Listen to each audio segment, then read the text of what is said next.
Hello, everyone, and welcome to Car Takes. Car Chats With Deborah and Joel and our Denise special guest, Denise Fennell. Fennell. Yeah! Woo! We just came from her show. What is the Bride. full name of your show? The Bride. Does this dress make me look married? Yeah, at Stages, which is hilarious. Yes. But we got Denise in the car, so we wanted to ask her some questions Yeah. about her life and her Career and and how you came up with this idea to do this show. Well, first, I just want to say thank you. Being with Deb and Joel here in Houston is a huge honor because you guys are Houston icons as far as the theater community goes. So thank you so much for including We know me. that. We didn't know if everybody else knew that. Well, now they do. Now they do.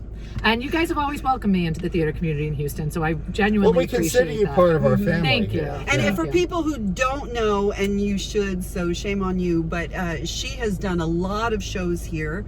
Her big hits here are as Sister. Yeah. In the Late Night Catechism series. Hilarious. Hilarious. And they're always different, and it's mostly improv, and she's brilliant at improv. Are you bringing the sister back this year? They are. Well, they're bringing it next season. We're doing a brand new version of it, Sister's Irish Catechism. Oh, So wonderful. that's being written now, and I'm really looking forward to that. Yeah. So I'm already on the books for next season. And Yeah. Denise and I also did a show together, Sheer Madness, where she played a completely different Yeah, character. yeah. So you're really kind of stretching your repertoire Yes, here, which I yeah, love. yeah. So I think you didn't finish the answer to Yes, the 'cause you question. kept talking. I know, Yeah. I interrupted.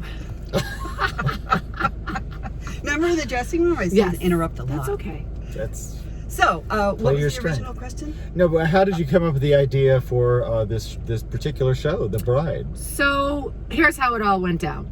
The Irish Catechism was not ready for Houston's season this year, and Ken and Katie at Stages were considering taking a year off from me performing, and my husband said, absolutely not. You pitch an idea Thank you, Rick. that has something to do maybe with yourself or one of your shows that you've written in the past. So I had a very nice call with Katie, and I pitched her and Ken another play that I had written, and he liked my material, but he wasn't crazy about the character. So we did a little Zoom call, and somehow the character of a bride came up, which was super appealing to me. I had just gotten married, and How long have you been married now? a year and a half. Oh my gosh! Thank so you. Really, yeah. And so we decided to roll with something, about a wedding, something about a bride. And we put a synopsis together, we released it, and the next thing you know, Stages comes back and they option me to commission a play. And I'm Wow. like, come on, this is the best thing ever Yeah. in my career. And then 24 hours later, my dad passed. Oh, And my God. I was devastated and heartbroken, and I was not myself.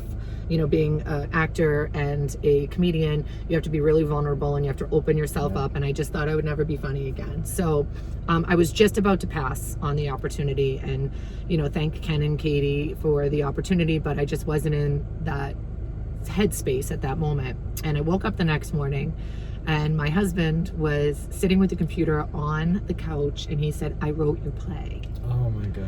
And he said, I took a lot of your stories and I wrote this play, and I think we should continue forward. You're not going to know where you're going to feel in a year from now, so I really don't want you to lose out on this opportunity. So this is really this play to me is so personal. It was And what a written. talented husband! I you know, Mhm, right? I mean, mhm. it's really mind-blowing to me. And Give a then, shout out to your husband. love you, Ricky. Hi, Ricky. Hi, Ricky. I don't know you, but I love you He's too. amazing, isn't he? And then Yes, he's we amazing. Ken and Todd and some other folks came out to Palm Springs, and we read the script for them out loud for the first time. And Were they in stitches? They loved it, Yeah. and they Yeah. just said, keep going, and this is beautiful, and we're gonna do it. And Yeah. and here we are. Ken directed it. It's beautifully directed. Ken McLaughlin. Yes. And it's inspired Fabulous. by events from your life, but not necessarily completely factual. Right. We call it Two Truths and a Lie. Yeah. Yeah. It's based loosely on my actual wedding. discussed my family. I decided to keep all my family members' names the same. Yeah. I think both of you know as artists, like when you can attach compassion and that type of connection to people, that really resonates with an audience. So I decided not to change anybody's names. Some of the stories are fabricated. So hopefully when my family comes, they'll all love it. They come from legitimate inspiration. Totally. Yes, 100%. And I try to uplift them all in the story and really and they're it's just it's so hilarious, but it's also really moving. Oh, very moving. Yeah. I mean, and I love this sort of lesson of bridal history that we get in this. It's fascinating. You really are sort of in your sister guys. You're a wonderful educator. I mean, you like to sort of let us learn things through your shows, and you learn it through humor, which is how I learn most easily is through humor. If you can make it funny, I'll remember it. When we were working on the show, for me, there was always this expectation of whose sister is in town. When Deb and I worked in Sheer Madness, it was always so terrifying for me to step out of the habit and expose myself to the Houston audiences. So, but when we were writing the show, I really was trying to take into consideration the audience here and figure out how to make it interactive, personal, but have a different sort of style than what they were used to from me. And I really feel like we accomplished it. I feel like it's tremendously intimate. I get to work with the audience again, which is something that I'm so passionate about and what I really love to do. You're so good. And you know what, I kept thinking, because there were so many moments in the show where the audience is like, I mean, everybody's in agreement. The whole thing about Sunday dinner, it's just, we've all had that experience, dinners, and I love that communal feeling of these are experiences we've all had and we all know and we all understand. And the more we as a community and a world can connect to our similarities as opposed to things that make us different, we're going to be better off. So I love those moments where it's just like, how did you get into improv? Because you were so good at that. How did that Sunday supper with my crazy Italian family, just trying to get a word in edgewise, you know? I started in Tony and Tina's wedding in Boston. Oh, wow. And that to me was a highly interactive show.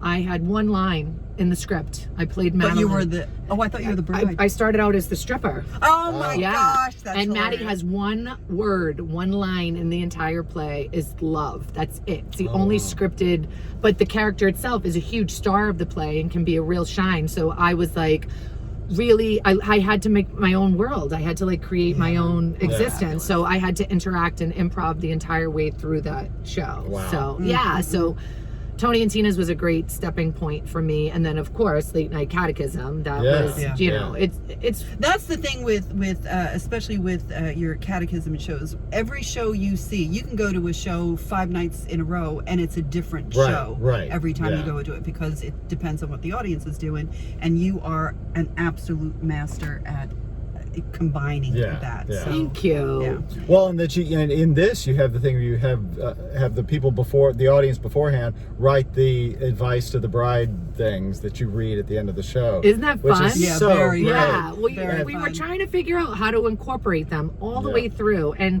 it was a fine line between shifting the energy of the play, allowing people to feel involved, but then shutting it down at a certain moment to let them know too. It's a play. This is not. So I feel like we've found some great moments. What side of the bed do you sleep on? Where I go out to the audience, and this is a brand new piece, and this is only my second week of production. So the show is growing and changing, and I'm really figuring out. I'm rewriting jokes. I'm kind of getting a vibe from the audience and seeing what they're responding to, and being really open as an artist to hearing them and taking all the feedback in a positive way and somehow incorporating it so that I can really take this show and use this city as a launching point for me. So this show could go everywhere. Would this have ever happened if it hadn't been for COVID? That's a really interesting question, Deb. I don't know that this would have happened if any circumstances along the way had changed. Every step of this show for me, effect, totally, just like Ken finally saying yes. My father passing, while it was a very difficult time in my life, it added a lot of heart and soul into this project for me. It really shifted me in a different place, in a different direction. And it really made me crave that family connection again. Yeah. So it brought me back to a different time in my life. So while some of it was positive and some of it was really difficult, including the pandemic, I don't know that I would go back and change 1 minute. Yeah. Because no, you can't. I don't know that any of it would. This was a perfect set of circumstances, and you both understand this business that we're in. We grind, we work so hard. Every project we do, we pour our heart and soul into it. You don't always get a door that opens. Sometimes you kind of have to crank that door open yourself. Yes, you do. As you both know. And also with solo performances, you know, it's not easy to come up with material to engage an audience for that amount of time and to find common shared experiences so that they can also feel like they're a part of it. And I'm really pleased with where this show is at and where it will continue. I mean, you to had grow. Everybody with you. I mean, through the whole thing. It was just it's really magic. Remarkable to feel it.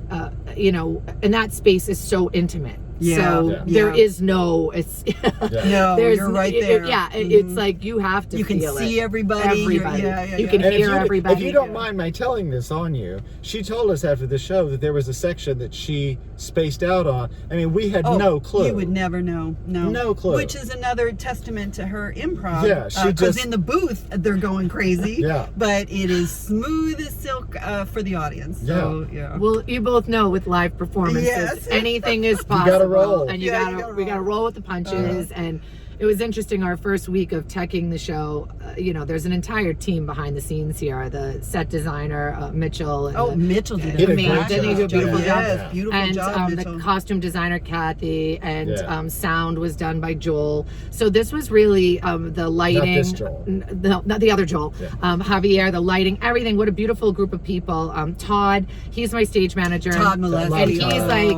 He's running it, right? He's the one that's every night, like, recording the jokes, finding out what hits, helping me kind of readjust some of the punchlines. So the team behind this show is absolutely incredible. And, you know, we always say, like, especially the crew that's running the show, they're like, we're so sorry. And I said, it's not you. You know, we're all in this together. So if something derails, often it's me. Today it was 100% me. And I felt so badly because I'm now in front of an entire audience trying to figure out how to save myself and save the crew. But you saved yourself and you completely entertained us. Completely. So, yeah. Well, I'm happy to hear that nobody knew that the dinosaurs Let were me there. ask you, do you sing? I don't. Oh, because we were saying she needs to do Cher. Yeah. Oh, I can do a little Cher. Oh, if I could turn back time. I mean, you've got that. You do. Yeah. I'm thinking about taking singing lessons, actually. Oh, that would be so cool. Well, that would be it. That would be the final piece for me. I think. The Cher show. Yeah, there you go. There you go. You know, Sunny. What are you thinking about? What do you think? I can do Sunny. Let's do it. All right. How are you? I'm not short enough. That's all right. We can get you a little outfit. They do that in what's that other show? Lord Farquaad. Oh gosh. Oh yeah. From Shrek. Well, listen. If we do a Cher show, you don't think it's going to be anything but a comedy, right? Yeah, that's true. Yeah. Okay, well, that's it. Thank you so much. Thank you for having me. Oh my and gosh. Congratulations to the both of you for uplifting Houston theater and really getting out there and giving artists an opportunity to be featured in a positive way. I really appreciate that. I do. It's a beautiful thing. We've got to uplift our folks, because it's just we need people to come out to the theater and see stuff, and you know, there's so much talent here, and there's so much many talent great shows that's brought going on all the in, time. and this is just a great city to be in as far as theater goes. So. And we're so glad you're part of our Houston theater. Thank you. This is where I've grown the most as an artist. And are you in LA now? I am in LA now, but I consider Houston to be. Houston right now. I'm in Houston right now, but I consider stages to be my home theater. I consider Houston to be a home away from home for me, and this is where I grew most as an actress. Well, we're so pleased. Thank because it's always a joy to watch Thank you. Yeah. Thank you so much. So thank you so much, Denise, and have a fabulous rest of your run. Folks, get out to see The Bride. It runs until May 14th, so you have plenty of time. Get out there. Stages. Denise Fennell. See it 3 or 4 times. Yeah. It's a little different every time. I'm sure it will be. I think we may need to come back. I want to see the part we missed. I know. Okay. Thank you. Bye, everybody.